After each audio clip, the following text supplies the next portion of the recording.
meminta pandangan dari para narasumber yang telah hadir. Yang pertama adalah dari Kementerian Agama Republik Indonesia kepada Bapak Dr. Andes Ahmad Rusdi MPDI selaku Pengembangan Teknologi Pembelajaran Ahli Muda. Kami persilakan.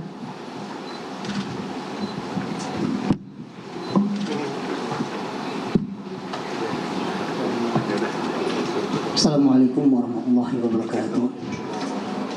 Salam sejahtera untuk kita semua.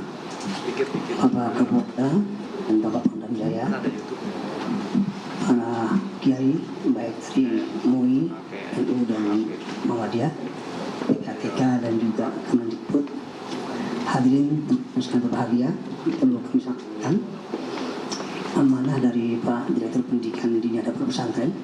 Kami ingin menegaskan bahwasannya pesantren yang didirikan oleh Khilafatul Muslimin dengan nama Ukhuwah Islamiyah itu hanya klaim pihak ketika mereka menggunakan terminologi pesantren, karena tidak sesuai dengan peraturan undang-undan yang berlaku, yakni Undang-Undang Pesantren atau Undang-Undang Nomor 18 Tahun 2016 dan juga PMA Nomor 30 Tahun 2020. Dengan demikian, Ukhuwah Islamiyah tidak memiliki izin terdaftar. Oleh karena itu, kami harapkan dengan sangat terminologi pondok pesantren tidak digunakan karena memang itu dalam kriteria sebagaimana yang disebut dalam peraturan perundang-undangan. Yang kedua, ada pokok yakni bahwasanya pesantren itu ada asas kebangsaan. Kalau kita buka di Undang-Undang Pesantren di bab 2 ada asas kebangsaan. Dan juga saat pendiriannya itu punya komitmen terhadap Islam rahmatan alamin dan berkomitmen kepada NKRI dan Pancasila. Dan sama-sama kita dengar tadi uraian dari Pak Hengki bahwasanya Khilafatul Muslimin itu tidak ada Pancasila, tidak ada undang-undang seperti yang sampaikan oleh beliau. Oleh karena itu sekali lagi kami tandaskan bahwasanya Ukhuwah Islamiyah tidaklah masuk dalam kategori pondok pesantren, dan nama ini tolong tidak digunakan sebagai kita sebut, tapi kita menggunakan istilah yang lain. Terminologi pondok pesantren tolong dihilangkan. Terima kasih.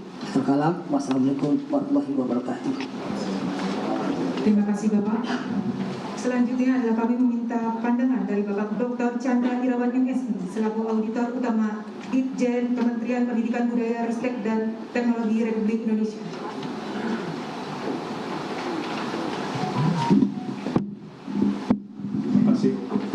Bismillahirrahmanirrahim.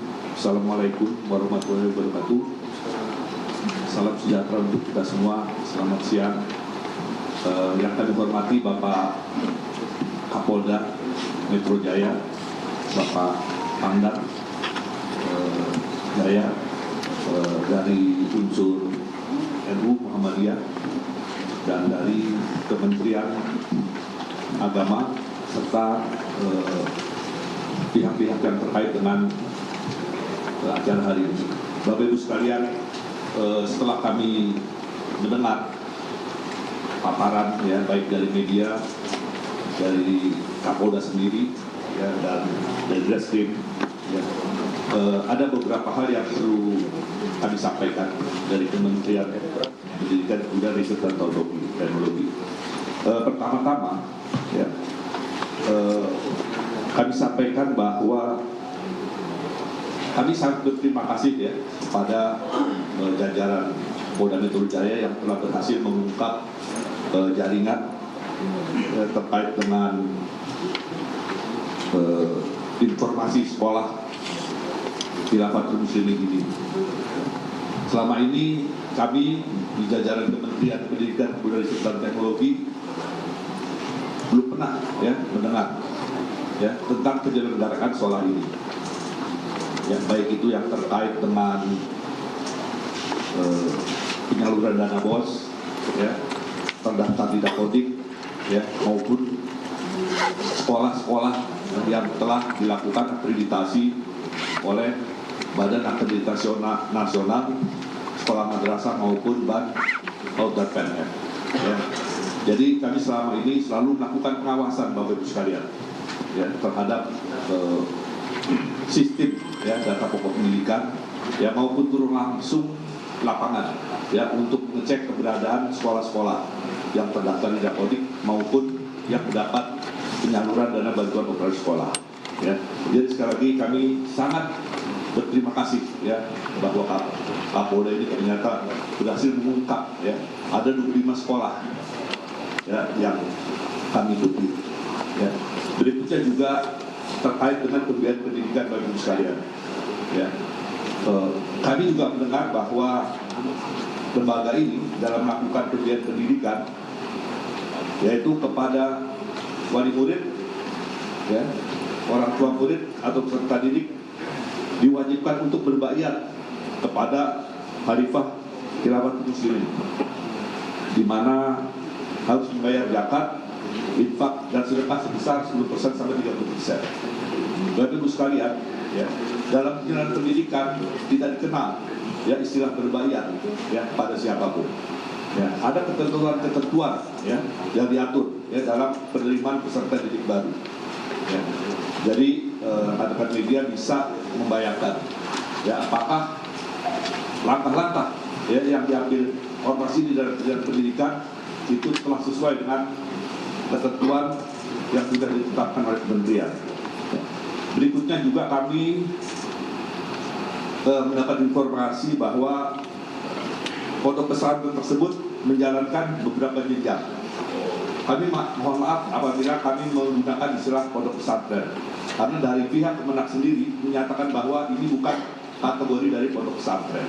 Ya.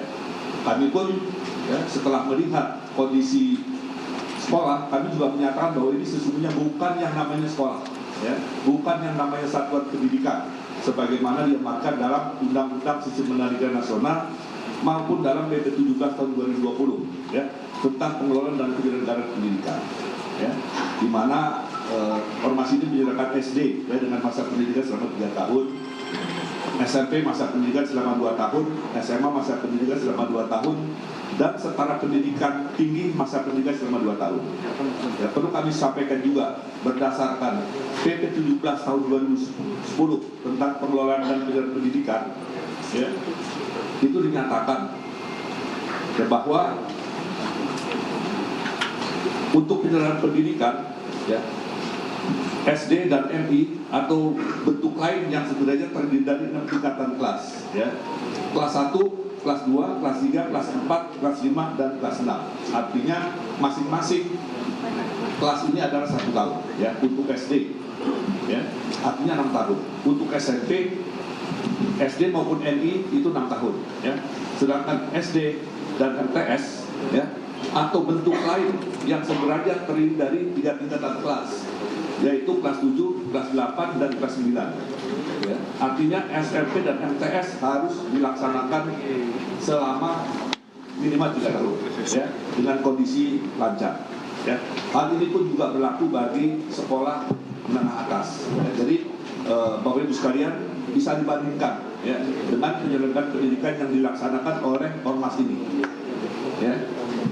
Itu sama sekali tidak memenuhi syarat ya, sebagaimana ditetapkan dalam PP 17 tahun 2010 tentang pengelolaan dan penyelenggaraan pendidikan. Bapak Ibu sekalian, terkait dengan peraturan ini, kami juga memiliki Permendikbud nomor 67 tahun 2013 ya,